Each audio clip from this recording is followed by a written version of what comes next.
দেখুন ছেলে মেয়েকে নিয়ে বিকেলে একটু ঘুরতে বেরিয়েছি। এটা হচ্ছে আমি যেখানে থাকি ওই বিল্ডিংটা। এই যে দেখুন এখানে এখনো কাঁঠাল আছে।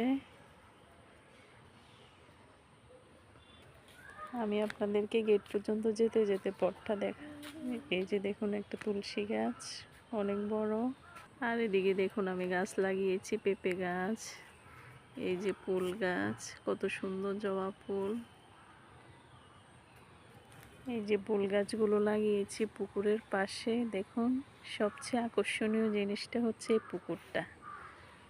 শহরে ভাড়া বাড়িতে থেকে এরকম একটা পুকুর পাওয়া সত্যি অনেক ভাগ্যের ব্যাপার। এই যে দেখুন বিশাল একটা পুকুর, বাউন্ডারির ভেতরেই, খুব সুন্দর। কিন্তু এই যে এখানে যে বিল্ডিংটা দেখা যাচ্ছে এটা হচ্ছে মালিকের, আর আমরা থাকি এই দিকের বিল্ডিংটাতে।